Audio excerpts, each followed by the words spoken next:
Welcome back muli sa ating channel. Hello mga master at mga lodi. Shoutout at pasasalamat sa nagbigay ng 20 pesos sa GCash. Sa mga nais pong mag-donate, ang GCash number natin ay inyo pong masumpungan sa description ng profile channel natin. Salamat po, regards and God bless to all. Kabanata 271 hanggang 280. Ang tugatog ng buhay. Kabanata 271. Magkano iyan? Pinandilatan ni Christopher si Claire na may intensyong pumatay. Pagkatapos nito, sinabi niya na nalulungkot ang mga likhang sining ni Jean Peccari ay hindi mabibili, hindi ka magiging. Kayang bilhin kahit gusto mo. Gayunpaman kung ang landscape ay talagang ilalagay sa isang auction, dapat na mas mahal ito kaysa sa nabid sa port. Lungsod sa huling pagkakataon na may halaga ng hindi bababa sa $1 bilyong. Sisiwit, ano? Ito ay talagang nagkakahalaga ng $1 bilyong.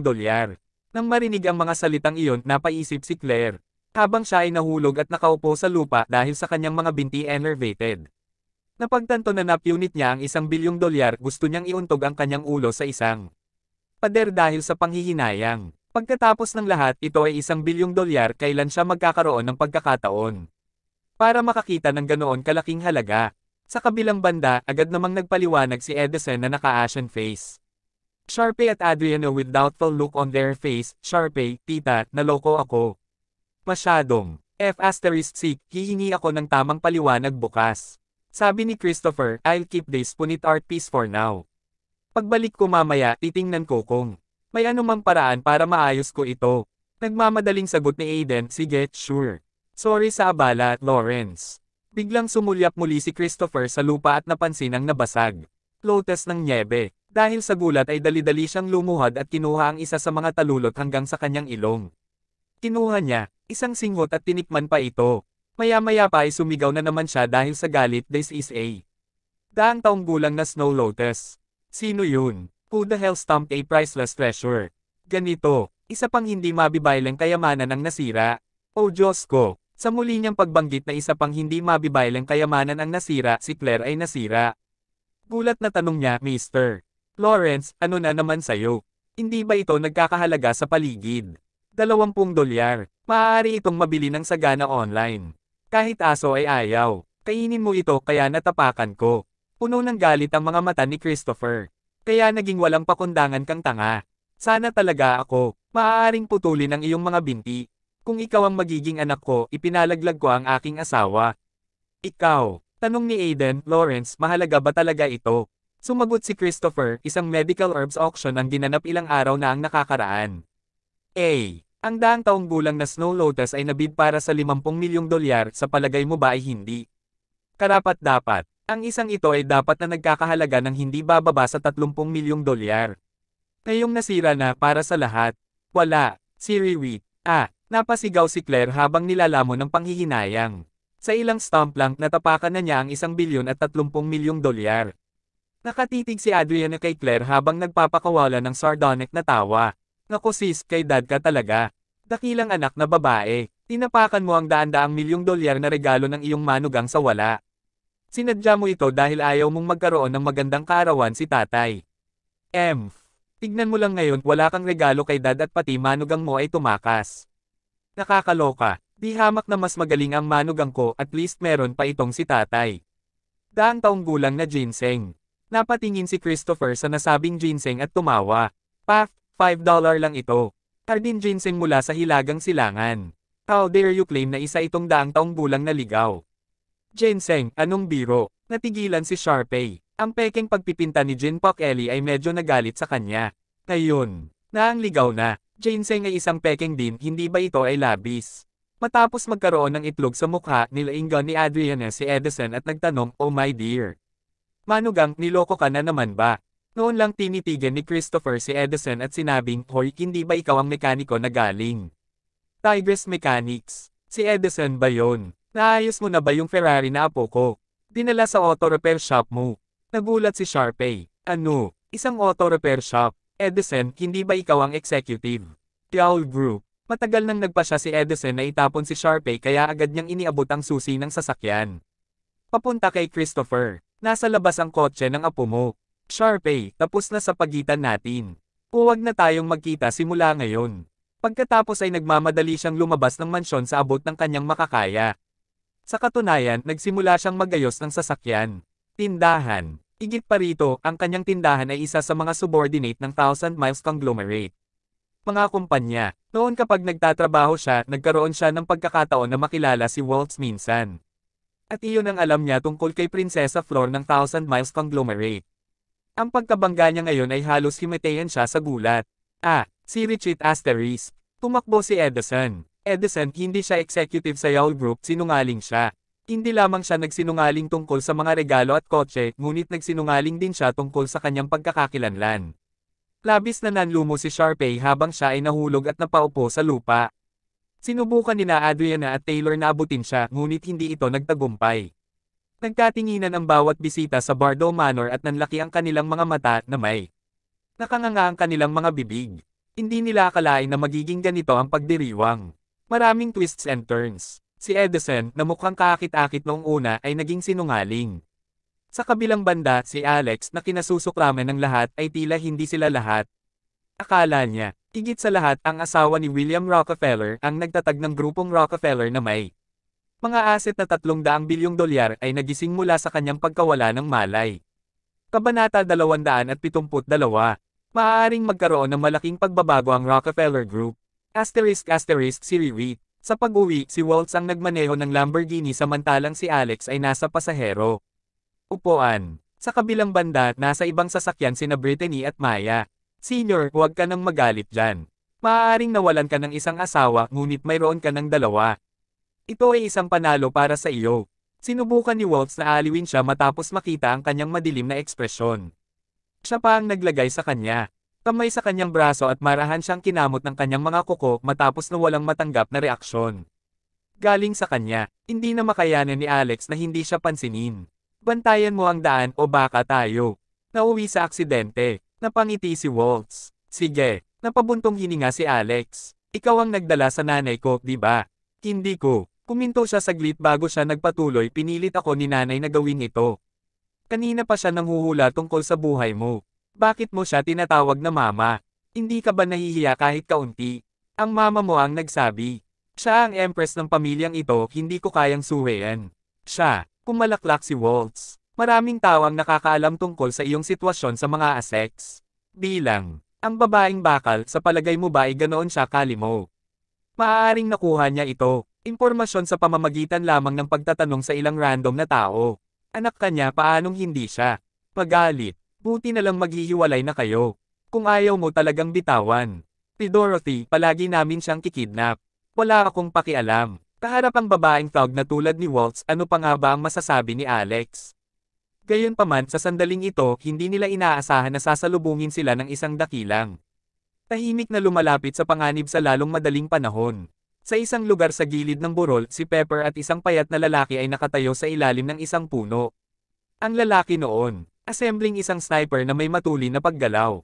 Black Skeleton, nagawa ko na ang lahat ng hiniling mo sa akin, iiwan ko ang iba.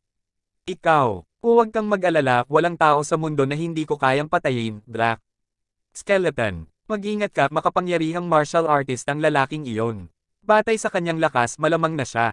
Nasa Mr. Crank. Mabuti naman. Gaano man siya kalakas, hindi niya kayang kumuha ng kahit isang putok. Mula sa sanggol na ito. Sige, hihintayin ko ang magandang balita mo. Ihahatid ko ang bagay na gusto mo sa akin. Magkabilang kamay pagkatapos mong magawa ang iyong misyon. Kumalaklak si Pepper habang nakatitig. Pababa sa mga lansangan mula sa gilid ng burol. Ang kanyang mga mata ay puno ng pagpatay na layunin. Siguradong dadaan sa kalsadang ito si Alex at ang iba pa para bumalik sa Maple Villa. Maya-maya pa lumapit sa kalsada ang sasakyan ni Alex. Tinutokso pa rin ni Waltz si Alex pero dito. Sandali, biglang lumiko ang isang slag truck sa tapat ng kalsada at malapit nang bumangga sa Lamborghini ni Waltz. Mag-ingat. OF*C. Basag siwit*T. Parehong tumili sina Alex at Waltz. Agad namang pinahit ni Waltz ang manibela at tinadyakan ng malakas ang pedal.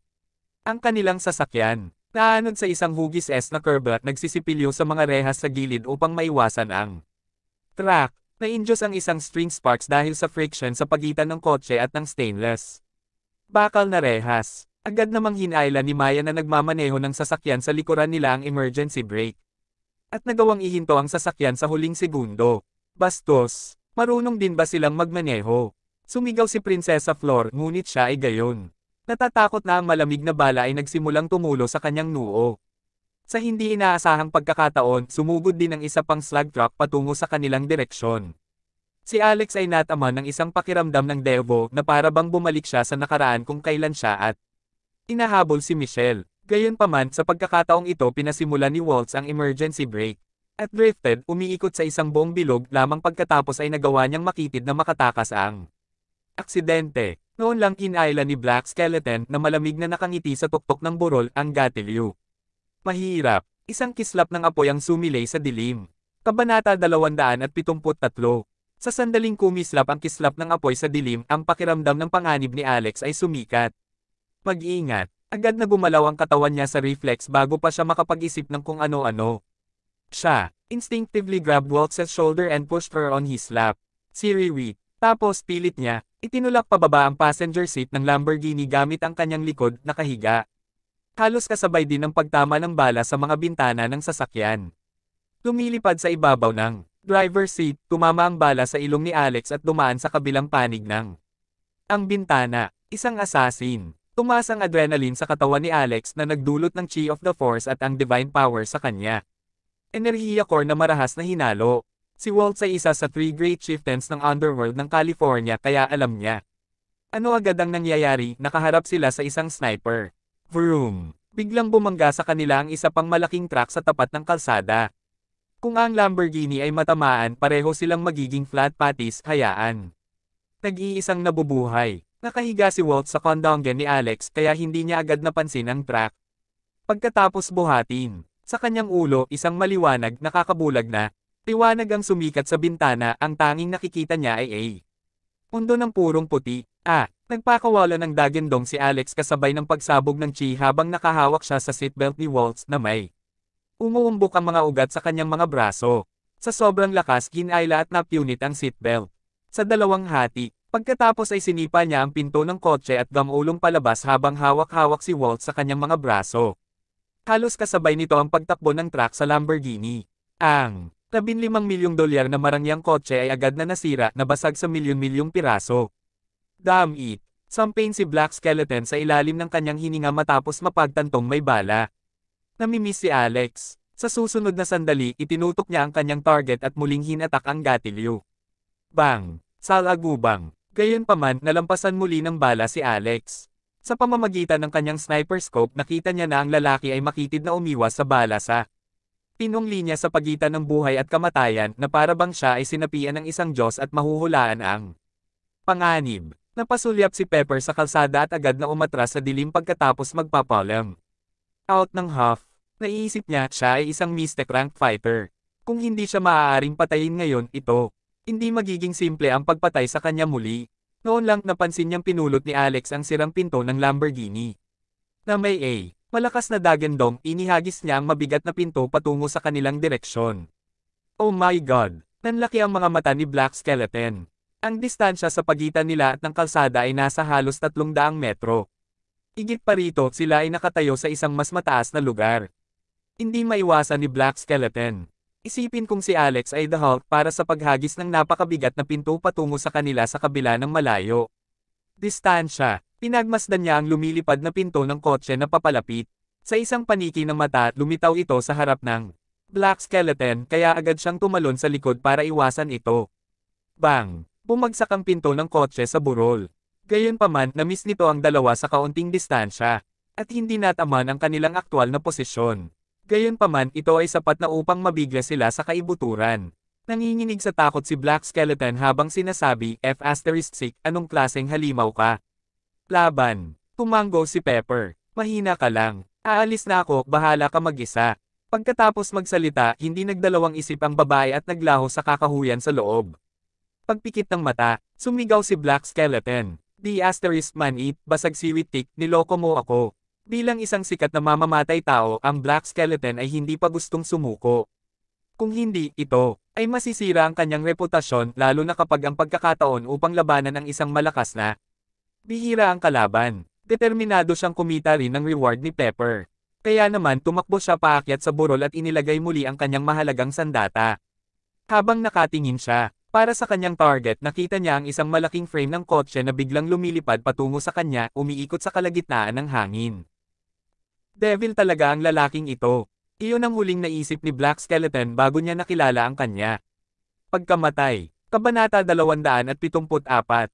Binasag siya ng frame ng kotse sa dalawang hati. Samantala, binugbog ni Waltz ang mga tsuper ng slag truck. Dahil siya ay nasa kalahating hakbang. Sa Mr. Crank, ang paghawak ng maliliit na pritong tulad nila ay isang piraso ng cake. Makalipas ang ilang sandali, lahat ng tatlong tsuper ng truck ay namatay mula sa kanyang mga pag-atake. Naiwasan ng dalawa ang krisis. Napansin ni Alex na umaagos ang dugo sa itaas na braso ni Waltz, nakakatakot ito. Paningin. Agad siyang lumapit at niyakap siya. Waltz, nasaktan ka. Ayos ka lang. Si Waltz, na galit at walang awa kanina ay nakakunot ang noo at nahulog. Sa mga bisig ni Alex habang nakangiwi siya sa matinding sakit. Senior, parang wala akong masyadong natitirang oras. Mayroon akong isang bagay na nais kong gawin bago ako mamatay, maaari mo ba akong tulungan na ibigay ang hiling na iyon? Si Riri, nagpanik si Alex. Waltz, huwag kang mag-alala, tiyak na ililigtas kita. Sumagot si Waltz, hindi, mas mahalaga ang wish ko ngayon or else I won't ever rest in kapayapaan. Mabilis, Samandal, hindi ko na ito mahawakan pa. Kusang Samandal si Alex. Sumuch. Pagkatapos ay hinalikan ni Waltz si Alex sa labi. Baliw ka. Agad na tinulak ni Alex si Waltz habang iniisip niya paano siya makakapagbiro ng ganito sa ganoong oras. Sa sandaling iyon sumugod sina Brittany at Maya sa kanila dahil labis silang nag-aalala. Ang dalawa, inarang ng truck ang kanilang field of vision kanina lang. Gayunpaman, nakikita ang Lamborghini in such a damaged state, nagpakawala sila ng sigaw habang tinatakpan ang kanilang mga bibig. Gamit ang kanilang mga kamay. You guys should find a safe place to hide for now, I have to go up there and take a. Tingnan mo, agad na sumugod si Alex patungo sa kinaroroonan ng Black Skeleton, ngunit ano ang sumalubong sa kanya? Ang mga mata ay isang bangkay. Tinalungkat niya ang mga bulsa ng Black Skeleton, ngunit wala siyang mahanap. Pagkatapos bumalik sa iba, sinabi ni Waltz, let's go, senior. Tinawagan ko na ang mga tauhan ko. Mula sa 1,000 miles. Malapit na silang maglinis dito. Tiningnan ni Alex ang eksena. Kaya ba talaga nilang linisin ito? Sumagot si Waltz, huwag kang mag-alala tungkol dyan. Maya-maya pa ay sumakay na silang apat sa iisang sasakyan at pinaharurot ito. Pagkaraan ng ilang sandali, isang grupo ng mga lalaki ang sumugod sa pinangyarihan at pinalayas ang tatlong truck sila. Nilinis pa ang Lamborghini. Kung walang mga kamera sa malapit ang mga opisyal, magiging palaisipan kahit na dumating sila sa pinangyarihan. Sisirit. Sa Maple Villa, ginamo ni Alex ang sugat ni Waltz. Baka nagkunwari siya, heavily wounded a while ago just to kiss Alex, yet she was indeed wounded. Kapag ang Lamborghini ay dinudurog, isang piraso ng bakal na tipak ang lumipad sa kanyang balikat. Mapalad na hindi nito tinamaan ang kanyang puso kung hindi ay hindi siya mailigtas ni Alex. Sa kabila ng kanyang mahusay na kasanayan sa medisina, baka medyo masakit kapag inilabas ko, kaya subukan mong tiisin. Mataray na sabi ni Alex pagkatapos tumingin. Sa balikat ni Waltz na basang-basa sa dugo at ang makatarungang dibdib sa tabi nito. Senior, natatakot ako sa sakit. Kailangan mong maging banayad, ito ang aking unang pagkakataon kung tutuusin, nakakakuha. Sugatan ng ganito, sabi ni Waltz sa mapang-akit at maisla na boses. Napasalubong ang kilay ni na Brittany at Maya na nakatingin sa dalawa sa gilid. Hindi mo sinabi kanina, pilit na binunot ni Alex ang tipak ng bakal. Sa sandaling mabunot ang shard, nagsimulang bumaha ang dugo mula sa sugat. Si Alex at Waltz ay walang malasakit na ekspresyon dahil sila ay manhid sa gayong mga sugat. Samantalang sina Brittany at Maya na hindi pa nakakita ng ganito kalaking dugo ay map-outlasa. Okha, iminungkahi ni Brittany, bakit hindi tayo pumunta sa ospital? Ano ang gagawin natin kung ang sugat? Mahahawa ba mamaya? Sagot ni Waltz, I'm fine, hindi naman kailangan pumunta sa ospital para sa maliit na sugat like ito. Kaya lang, mag-iiwan ba ito ng peklat? Maiinis ka ba sa akin kung may peklat ako? Ahem, dapat lumabas na lang ako. Sabi ni Maya at umalis na namumula ang pisngi. Pagkatapos ng lahat siya, hindi kailanman makapagsalita ng mga malandi na salita tulad ni Waltz sa kabila ng pagnanais niyang gawin iyon. Pagkatapos, pagdidisinpekta at pagbenda ng sugat na ayos na ang lahat, nilainggan ni Alex si Brittany at sinabing, Nay, sa palagay ko ay hindi ligtas na manatili tayo sa California. Dapat tayong sumugod sa Michigan sa gabi. Tanong ni Waltz, sa tingin mo ba ginawa ito ng mga Rockefeller? Sumagot si Alex, aalamin ko. Si Brittany ay isang mapagpasyang babae din. Matapos makita ang isang nakakatakot na eksena, siya ay takot na takot. Pagkatapos ng lahat, ito ay isang nakakatakot ngunit hindi pamilyar na teritoryo para sa kanya. Kung si John ang utak sa likod ng mga pag-atake, tiyak na hindi siya titigil sa pag-atake sa kanila pagkatapos mab-I-go.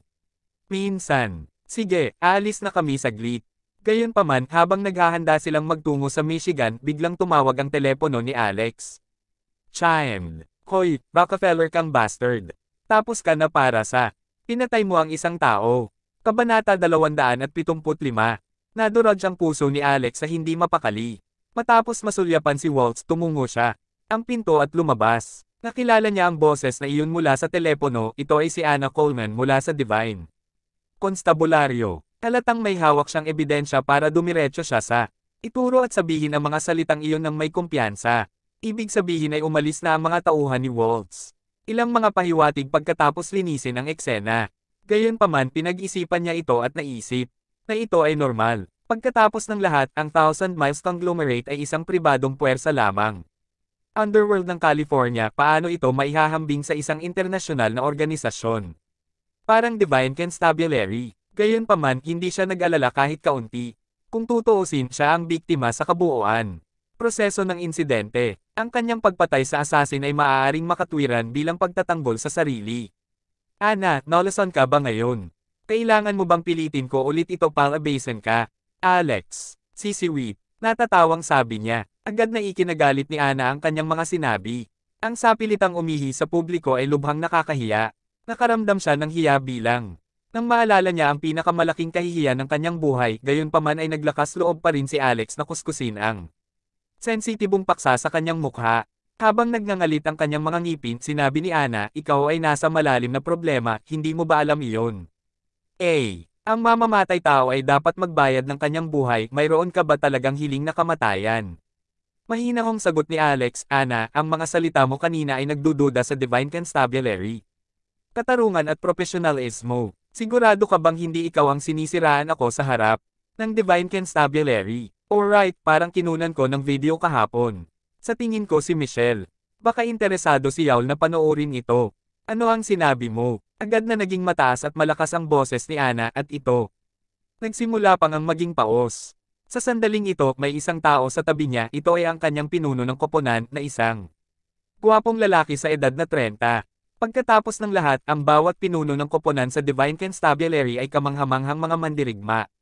Ang mga antas ng paglilinang ay hindi bababa sa ranggo ng Mystic. Habang ang biglang malakas na boses ni Ana ay umalangaw-ngaw sa mga tainga ng pinuno ng pangkat, siya ay tila naguguluhan. Pagkatapos marahang tumikim siya at sinemyasan si Ana gamit ang kanyang mga mata. Noon lang si Ana, ibinaba ang kanyang pitch at huff. Alex Rockefeller, nakapatay ka lang ng ilang tao sa ring.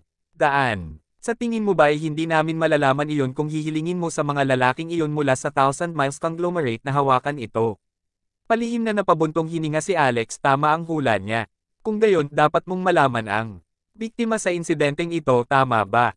Of course, that's why I'm calling you but not arresting you in person. Ako ay magiging tapat sa ikaw, ang taong pinatay mo gamit ang isang kotse ay ang aming taong interesado. Ngayong patay na siya, at nawala ang aming landas. Kailangan ka naming pumunta para sa tamang paliwanag. Kumunat ang noo ni Alex at hindi sumagot. Nagpatuloy si Ana, ayaw mong pumunta tayo sa lugar mo, di ba? Sumagot si Alex, fine, send me the address. *** sisiwit. Hindi maintindihan ni Brittany at ng iba ang dahilan kung bakit kailangan ni Alex na lumabas at magkita. Kasama ang isang kaibigan sa isang mahalagang oras na tulad nito. Si Dorothy ba? Tanong ni Brittany na madilim ang ekspresyon. Hindi pa niya napatawad ang mag-ina ng mga aseks. Nakatakdang hiwalayan ni Brittany ang dalawa ngunit bahagya lang siyang nag-ambala. Sa pamamagitan ng kanilang biglaang sitwasyon ng buhay at kamatayan sa ngayon. Umiling si Alex. Hindi. Gusto niya talagang makita si Dorothy ngunit kailangan niyang harapin ang usapin ng assassin. Muna, alam pa rin niya kung paano ituwid ang kanyang mga prioridad. Sabi ni Brittany, huwag kang magsinungaling sa akin. Sino pa ang makikita mo ngayong gabi na? Sumagot si Alex, mga miyembro ng Divine Constabulary. Natigilan si Brittany nang marinig niya ang pangalan ng organisasyong iyon, per. Pupils constricted at kulay drained mula sa kanyang mukha pati na rin. Naguguluhan si Alex sa kanya. Reaksyon kaya nagtanong siya, Nay, kilala mo ba ang Divine Constabulary? Napailing na lamang si Brittany, sinabing wala siyang ideya tungkol sa organisasyon. Si Riri, ramdam ni Alex na bahagyang sumikip ang kanyang dibdib dahil alam niyang hindi nagsasabi ng totoo ang kanyang ina. Mukhang marami rin itong tinatagong sikreto sa kanya. Pwede rin naman, na masyado siyang walang muwang at hindi maintindihan ang mga ginawa ng kanyang mga magulang noon. Babalik ako saglit, baka mahanap ko kung sino ang nasa likod nito. Iminungkahi ni Waltz na dapat silang manatili sa kanyang lugar upang maiwasan ang anumang mga assassinations. Si Alex naman ay tumungo sa destinasyon gaya ng ipinangako. Kabanata 276. Ito ay isang pribadong kontrabida, isang suburban area. Ang kapaligiran ay elegante at medyo tahimik. Mayroon lamang itong isang villa, walang iba pang mga gusali sa radius na 500 metro ng lugar. Ang likod ng villa ay nakaharap sa mga bundok, samantalang ang harap na villa ay nakaharap isang ilog. Ito ay tila may geomantic omen, ito ay napakaangkop para sa pagbuo ng malaki mga libingan. Matapos iangat ang ulo at tingnan ang villa, pinindot ni Alex ang doorbell. Sa isang malakas na pag-click, bumukas ang mabigat na bakal na gate. Kasabay nito, isang maliwanag na liwanag ang sumikat sa loob na nagbibigay liwanag sa harap ng bakuran sa madilim na gabi na parang sinakop ng araw ang kadiliman. Sa unang tingin, ang harap na bakuran ay hindi tulad ng mga landas sa hardin sa mga normal na villa. Walang anumang mga bulaklak o puno, ang mayroon lamang ito ay isang walang buhay na sahig na semento. May nakatayong lalaking nakatayo sa gitna ng bakuran, mas matangkad siya kay Alex. Sisiwit. Agad na tumalim ang tingin ni Alex habang sinusubukang idamay ang chinang lalaki. Tsaka habang nilalampasan ng tingin niya ang lalaki at tumangala sa ikatlong palapag ng villa, siya. Naramdaman kong may ibang nakatingin sa kanya sa mga bintana. Dalawang tao ang nakatayo sa tabi ng bintana ng ikatlong palapag, sila si Ana at ang kanyang koponan. Pinuno si Sky Melves. Napangiti si Sky habang sinasabi na hanap niya tayo. Gayunpaman, hindi yun pinaniwalaan ni Ana. Hindi naman, lahat ng bintana dito ay gawa sa one-way. Salamin na salamin. Isa pa, hindi man lang naiilawan ang kwarto. Paano niya kaya kami mahahanap? Sasabihin ko, na nakatitig lang siya sa isang random na sulok na iinis sa akin. Ang mga mata niya, umiti si Sky at hindi na nagsalita. Nagpatuloy si Ana, Leader Sky, sobra mong tinatansya ang kanyang mga kakayahan sa pamamagitan ng pagpapadala ng Steel Tower. Para subukan siya, inawi ko siya ng 10 minuto pero natalo ko siya sa kalahating galaw. Steel Tower, papatayin siya ng isang suntok lang.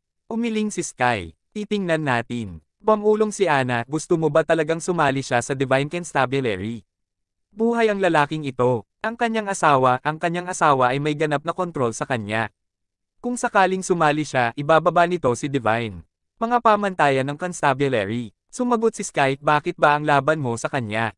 Iniligtas niya ang iyong buhay o kung hindi, ikaw. Sana ay nauwi sa mas masamang kapalaran kahapon. Tinulungan pa nga niya kaming lutasin ang isang kaso. Ayoko lang sa kanya. Isa rin siyang bastard na lihim na natuto ng martial arts ko. Noon lang kumalukip-kip si Alex sa kanyang likuran, dahan-daang naglakad papunta sa gitna ng bakuran. Uminto siya sa harap ng Steel Tower. Nandito ako para kay Ana Coleman, mahinahong sabi ni Alex. Isang singhot ang isinagot ng Steel Tower. Binuksan niya ang kanyang mga mata at tinitigan. Alex, koy bata, balita ko lihim mong natutunan ang Dragon Toss Punch ni Ana, ikaw. Parang may kakayahan ka. Kung gusto mong makita si Ana, kailangan mong tiisin ang mga pag-atake ko. Para sa 1 minuto. Kung kaya mo yan, papasayin kita. Bahagyang yumuko ang bibig ni Alex, muli niyang sinulyapan ang ikatlong palapag. Naisip niya, dinito ba ang ginagawa mong pagpapakumbaba sa akin? Umiling siya. 1 minuto. Masyadong mahaba iyon. Tawa ng tawa ang Steel Tower habang ipinapakita ang mapuputing ngipin. Hindi mo kayang hawakan ng 1 minuto. Talagang. Alam mo ang iyong mga limitasyon. Paano kung kalahating minuto? Umiling muli si Alex. Masyadong mahaba pa iyon. Hindi pwede. Isa ka lang bang mahina? What I'm trying to say is, if you could block one punch from me, aaminin ko natalo kay Alex. Nakahalukip-kip pa rin ang mga braso sa likod niya at sobrang kalmado ang ekspresyon niya. Gayunpaman, ang kanyang mga salita ay halos naging sanhi ng Steel Tower. Ang kanyang mga salita ay umabot din sa pandinig ni Ana, malakas at malinaw. Shahaf. Isang suntok. Napakayabang ng lalaking ito na parang baliw, akala ba talaga niya? Grandmaster, sasabihin ko na siya ang hindi makatiis ng isang suntok mula kay Steel. Tore, bago pa niya matapos ang kanyang pagsasalita, nagsilapitan ang Steel Tower at Alex sa isa't isa. Si Riri, agad na iniwas ni Alex ang kanyang kamao patungo sa Steel Tower. Inihampas din ng Steel Tower ang kanyang kamao. Harangin ang atake ni Alex ngunit napakabagal niya. Nang i-extend ang braso niya sa kalahati si Alex, sinuntok siya mismo sa bituka. Ang matibay at malatower na katawan ng Steel Tower ay lumipad pabalik na parang siya ay isang cannonball. Naputol ang mga salita ni Ana, halos makagat niya ang kanyang dila sa gulat. Nagulat din si Sky, nagningning ang mga mata. Tumangala si Alex sa ikatlong palapag. Ana Coleman, tapos ka na bang manood? Pwede ba? Bumaba ka na dito. Kabanata 277. Nagulat si Ana kaya hindi siya makapagsalita. Ang kanyang dibdib ay hindi mapakali at kaya hindi mapakali saglit, nahihirapan pa siyang huminga na parang siya. Kakaakyat lang ng bundok na ilang kilometro sa ibabaw ng dagat. Pagkaraan ng 10 segundo, saka lang siya nagsabi ng hindi makapaniwala paano ito posible. Steel Tower ay ang pangalawang pinakamahusay na manlalaban sa aming koponan, ang kanyang lakas ay pangalawa lamang sa iyo, pinuno. Sky. Pero, natalo talaga siya ng lalaking ito sa isang suntok, tao pa nga ba siya? Maaaring ito ay na wala siya sa Mystic rank pero siya isang Earth rank fighter. Awkward na tumango si Sky at sinabing may mapait na ekspresyon, baka tama ka. Tandaan ang frame ng kotse na pumatay sa Black Skeleton sa gilid ng burol. Hindi man ang peak Mystic na rango na manlalaban ay maaaring magtapon ng napakabigat na frame sa ilang daan metro at pumatay ng isang world-class na assassin. Tinakpe ni Ana ang kanyang maliit na bibig gamit ang kanyang mga kamay, na nanlaki ang kanyang mga mata sa gulat. Umiti si Sky saka, Ana, maganda ang ginawa mo. Ang isang makapangyarihang karakter na tulad niya ay dapat makuha sa Divine Constabulary. Ikaw ang bahala dito. Kapag matagumpay siyang sumama sa amin, ibibigay ko sa iyo ang lahat ng kredito. Agad namang bumaba ang dalawa. Gayunpaman sa katotohanan, gumawa si Sky ng isang maling palagay. Si Alex ay hindi isang Earth rank fighter, ngunit siya ay isang simpleng cultivator na nasa yugto ng chi refinement. Sa mga tuntunin ng normal na lakas ng labanan, malamang na siya ay nasa intermediate mystic na rango. Gayunpaman, ang pagtatanggol ng force ay masyadong nakakabaliw. Kung siya ay makipag-away ng seryoso, ang resulta ay magkaiba. Tulad ng para sa kanyang kakayahang maghagis ng isang frame ng kotse sa ilang daang metro upang patayin si Black Skeleton, ang hindi makatao na lakas tulad ng The Hulk ay dahil sa divine energy na mayroon siya. Ibinigay sa kanya ng ninuno. Ito ay isang bagay ng buhay at kamatayan pagkatapos ng lahat sa panahong iyon. Si Seaweed, ang natutulog na divine energy na nakaimbak sa kanyang energy core ay biglang na-activate at dumaloy sa buong katawan niya na nagbigay sa kanya ng maladyos na tulong sa sandaling iyon. Ngayon pa lang, ang divine energy sa loob ng kanyang katawan ay patuloy na umaakyat. Kaya naman, nakapagpadala siya, Steel Tower na lumilipad na may isang suntok. Gayunpaman, malinaw niyang naramdaman na tila ang banal na enerhiya na ibinigay sa kanyang ninuno. Mabilis na nauubos, halos maubos na sa ngayon. Marahil sa sandaling ang banal na enerhiya ay humiga muli, ito ay maaaring mapatay. Ganap, ayos ka lang ba, Steel Tower? Nagmamadaling lumabas ng Villa si Ana at tinulungan si Steel. Itaas ang itaas. Tinitigan niya ng masama si Alex.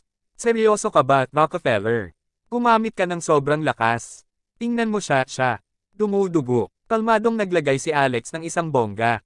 Is just too weak, 30% lang ng gamit ko.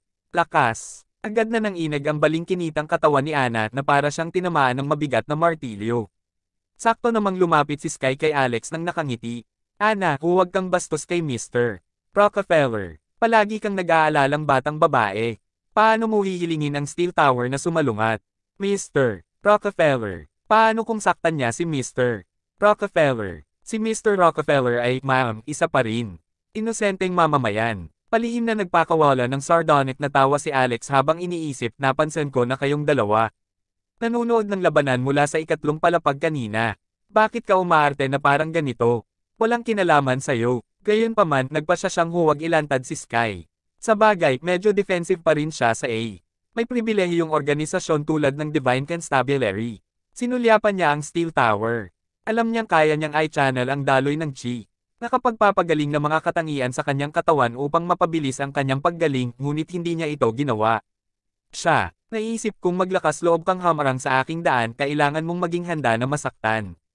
Pagkaraan ng ilang sandali, lahat sila ay pumasok sa villa at dumiretso sa punto.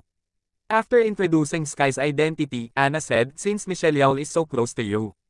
Ngayon, dapat ay sinabi niya sa iyo ang tungkol sa Divine Constabulary, tama ba? Kaya ito na lang ang gagawin ko. Mabilis. Ang lalaking pinatay mo lang ay isang international assassin na sinusubaybayan namin. Pababa para sa mga edad. Ang kanyang alias ay Black Skeleton, nasasangkot siya sa mas malaking kaso.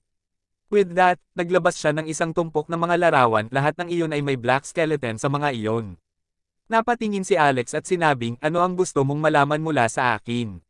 Umupo si Anna sa mesa habang nakaharap si Alex na nakaupo sa isang stool. Gusto ko malaman, bakit sinubukan kang patayin ng Black Skeleton? May kinalaman ka rin ba sa kasong iyon? Anong kaso? Huwag kang umarte na parang hindi mo alam. Kabanata 278. Sumandal si Anna, nakatingin kay Alex. Nakatutok din ang mga mata ni Alex sa kanya. Bukod dito, nakita niya ang kadakilaan nito. Cleavage mula sa anggulong ito. Napahawak siya sa dibdib niya. Hoy, huwag kang ganyan, meron akong asawa. Ikaw ba ay isang exhibitionist? Nabulunan ito ni Sky na umiinom ng mainit na tsaa sa gilid, dahilan para maubos ang tsaa sa kanya. Ilong. Noon lang natauhan si Anna sa gulat, agad niyang tinakpan ang kanyang nalalatag na damit. Ang kanyang mga kamay habang inaayos ang kanyang postura. Ikaw pervert jerk ka. Basag siwit. Nakangiting sabi ni Alex, you always wear such revealing clothes in public, yet you. Sisihin ng iba sa pagtingin sa iyo ng masama. Sino sa tingin mo ang dapat sisihin? Ito. Habang nagsasalita siya, saglit na halongkatin ang mga larawan. Ikaw nang akmang pamitik si Anna, biglang naging matalim ang tingin ni Alex. May napansin sa isa sa mga larawan si Pepper Kimmich. Ito ay isang larawan na kinunan sa isang paliparan na may Black Skeleton na nakaupo sa isang bangko, samantalang umupo si Pepper sa kabilang row. Magkaharap sila sa likod, parang sila walang kaugnayan sa isa't isa. Gayunpaman, may biglang pumasok sa isip ni Alex. Kailan kinunan ang larawang ito? Tanong ni Alex habang tuluyan ng hindi pinapansin si Anna. Nagngangalit ang kanyang mga ngipin sa galit. Ano ito? May mali ba dito? Lumapit si Sky sa kanya.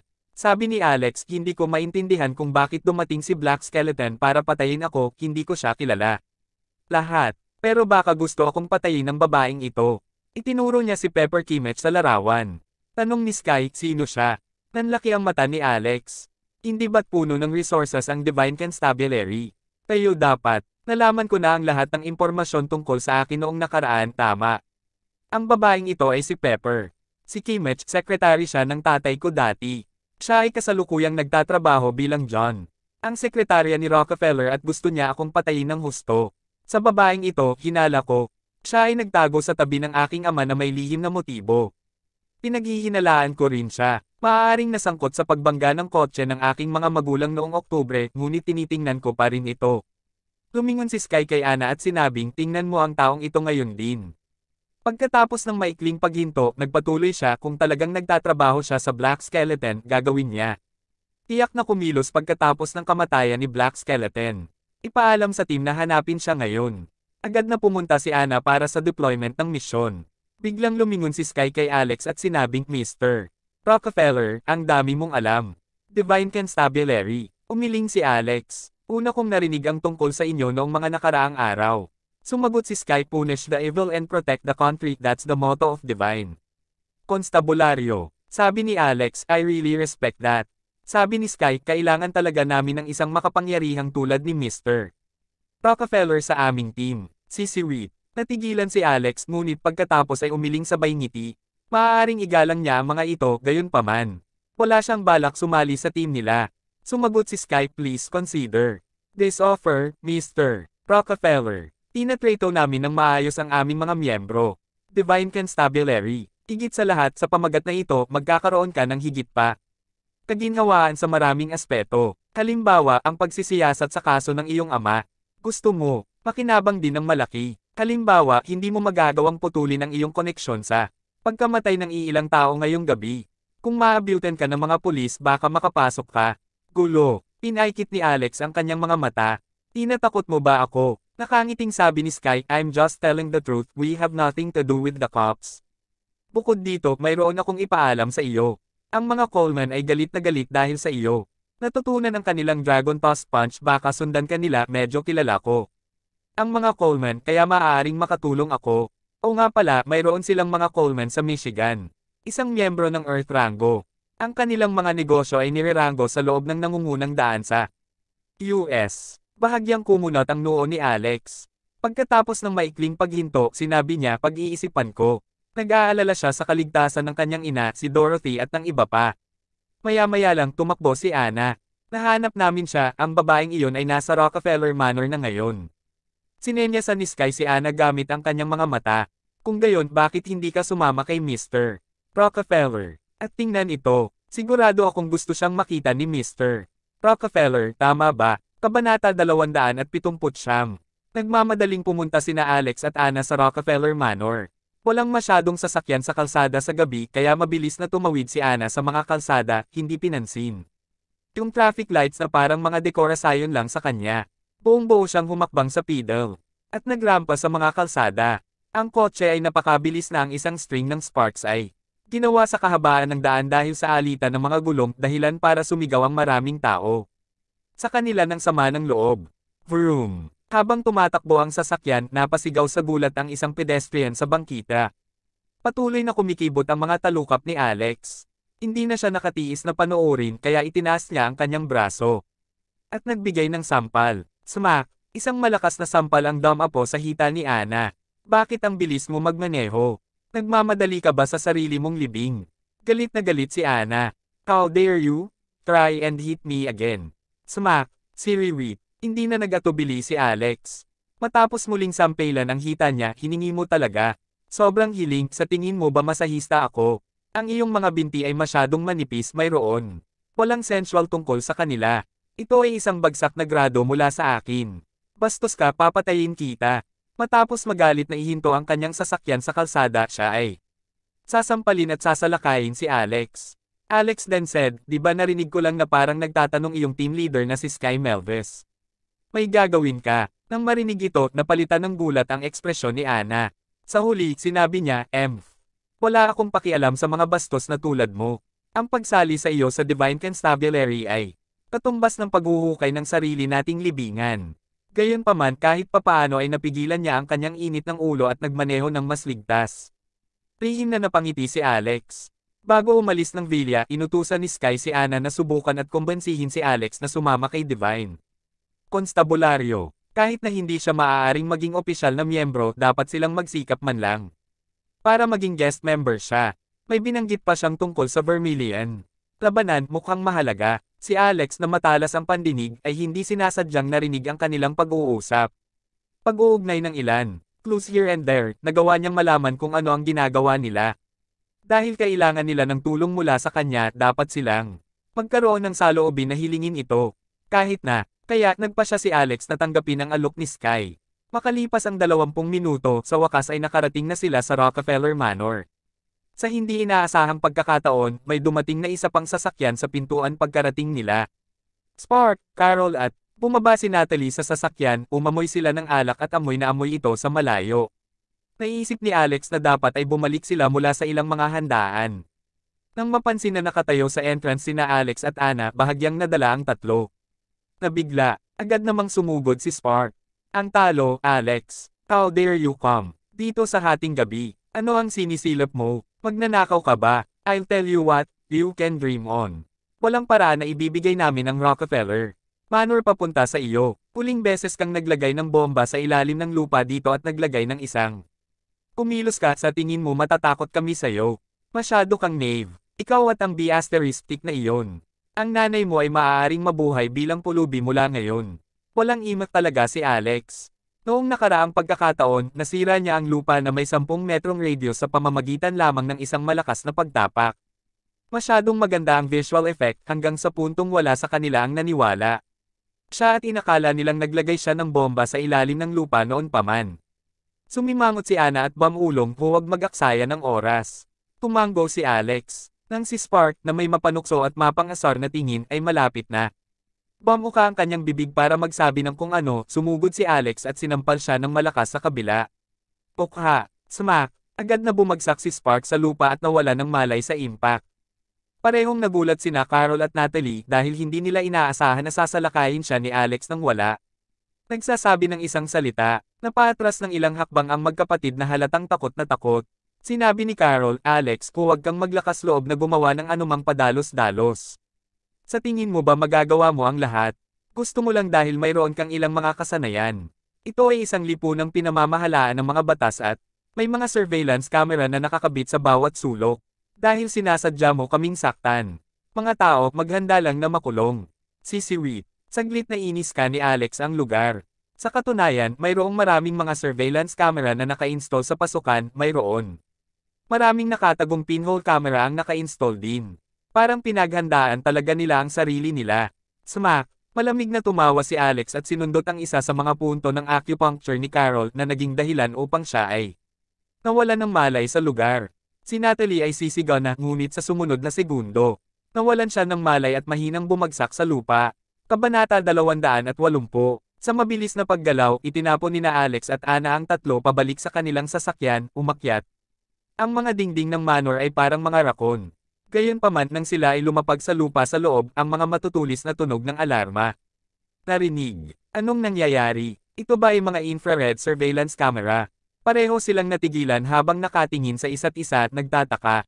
Tumanggo si Ana. Oo, masyado akong naging pabaya. Walang magawang sinabi ni Alex, I find you are kind of baguhan, baka part-timer ka. Sa Divine Constabulary, nagalit si Ana at sinabing, opisyal na miyembro ako. Hindi ba alarma lang iyon? Bakit tayo? Kailangan bang i-dismantle muna? Pareho lang kung hayagan akong pumasok. Ang miyembro ng kanyang koponan ay nagbigay sa kanya ng tumpak na mga bearings ng lokasyon ni Pepper. Ang dalawa ay nagpatuloy na sumugod sa hilaga ng manor habang hindi pinapansin ang mga alarma. Maya-maya lang may dumating na lalaking nakaitim para makipagkita sa kanila. Miyembro siya ng Divine Constabulary at miyembro din ng team ni Sky. Siya ang namamahala sa pagtitipon, impormasyon at pagmamanen sa lugar. Nasa loob siya. Itinuro ng lalaki ang isa sa mga silid ng katulong ngunit sa kanya. Parang kakaiba ang ekspresyon. Nararamdaman ni Alex ang abnormal na antas ng mga hormone sa loob ng lalaki. Bang! Salagubang! Agad na sinipa ni Ana, ang brute na babae, ang pinto. Kasabay nito, napansin ni Alex na mabilis na umatras sa dilim ang lalaking nakaitim. Pagkatapos ng lahat, wala siya sa mga unit ng labanan. Dahil dumating si Ana at pumalit sa sitwasyon siya, ay matagumpay na natapos ang kanyang misyon at maaari siyang umalis kaagad na parang nakaalis na siya. Huwag ka munang pumunta dito. Maririnig ang hiyawan mula sa loob ng silid. Medyo pamilyar si Alex dito. Kwarto kaya humakbang siya para buksan ang switch ng ilaw. Matapos buksan ang ilaw siya, nakita niya si John na gusot ang damit samantalang sinusuot naman siya ng target nilang si Pepper Kimmich. Mga damit, o Panginoon, ang aking mga mata. Natigilan si Alex saglit at saka ngumiti. Nako, si Secretary Kimmich. Nagtatrabaho ka pa rin ba ngayong gabi na? Siguradong mahirap ang trabaho ng isang sekretarya. Ngayon lang napagtanto ni Alex ang dahilan kung bakit kakaiba ang ekspresyon ng lalaki kanina. Sisiwit. Alex Rockefeller, ikaw pala. Bakit ka nandito? Sino ang nagpapasok sa iyo? Galit na galit si John. Pagkatapos, lahat walang magiging maganda ang mood pagkatapos ma-expose sa ganitong oras lalo na. Nang makita niya si Alex na labis niyang kinaiinisan. Nagulat din si Pepper. Mas natatakot siya kaysa kay John. Iyon ay dahil siya, na sinubukang pumatay kay Alex sa gilid ng burol kanina lang nalaman ang tungkol kay Black. Ang pagkamatay ni Skeleton. Gayunpaman, naniniwala siya na ang kanyang pagkakakilanlan ay hindi nalantad. Pagkatapos, lahat matagal na niyang itinatago ang kanyang pagkakakilanlan ng ligtas at maayos. Kaya naman alam niya na kailangan niyang panatilihing kalmado ang sarili at kumilos ng normal sa mga sandaling tulad nito. Ang mga ito ang dahilan kung bakit siya pumunta pa rin sa manor pagkatapos makatanggap ng mga utos mula kay John. Mahinahong sabi ni Alex, this is my manor, problema ba kung pupunta ako dito at maglalakad? Sa paligid, may isang buwan pa bago ito maibalik sa nararapat na may-ari nito. Kaya huwag ka, maglakas loob na sirain ang anumang bagay. Ang mga ganitong palihim na aktibidad, iwasan mo ring gawin ang mga ito. Si Pepper, na mukhang nahihiya ay napaiyak. Talagang ginawa niya. Mukhang mahinang sekretarya na napilitang sumunod sa hindi makatwirang utos ng kanyang amo. Siya, maaari ring makakuha ng isang Oscar na may ganoong kakayahan sa pag-arte. Ayaw nang magpakatanga pa ni Ana, gusto niyang ibunyag ang kanyang pagkakakilanlan at pag-aresto. Paminta, biglang sumugod ang isang grupo ng mga tao, sila ang mga security guard at ang miyembro ng Rockefellers. Lumapit sila para tingnan kung ano ang istorbo. Tungkol sa maging si Bill ay dumating habang tinutulak ng isa sa mga caretakers. Si Riri, Hubby, bakit ka nandito? Hindi ka ba nagtatrabaho sa ibang bansa? Ikaw, kayong dalawa talaga. Labis na nabigla si Olivia nang makita niya sina John at Pepper sa ganoong estado. Siya, nabawi lamang ang kanyang katinoan pagkaraan ng ilang sandali. Sa susunod na segundo, galit na galit siyang sumugod. Pepper at inatake siya, kinakamot ang mukha at hinayla ang buhok. Upang itago ang kanyang pagkakakilanlan, hindi man lang gumanti si Pepper sa kabila ng pagkakaroon ng cultivation. Base ng intermediate royal na rango. Umiwas lang siya ng ilang beses, kinayaan niyang mamula ang mukha niya. Scratched hanggang sa ilang mga dagwang sugat ang lumitaw. Naawa si John kay Pepper kaya tinulak niya ng malakas si Olivia dahilan para matamba ito sa lupa. Naiinis talaga si Olivia sa mga kinikilos niya. Hindi mapigil ang humikbi si Pepper. Nagmamadaling ibinaba niya ang ulo niya at nagsabi ng sorry kanina. Sinusubukang lumabas ng kwarto habang tinatakpan ang mukha. Ang lahat ay bumungad sa kanya. Binalak na parang ang lahat ng ito ay natural at walang kamali-mali. Gayunpaman sa sandaling ito, hinirongge ni Anna si Pepper at mahina kong sinabi, hindi mo kaya. Tumakas ngayon. Till then, hanggang sa muling kabanata, dito sa ating channel.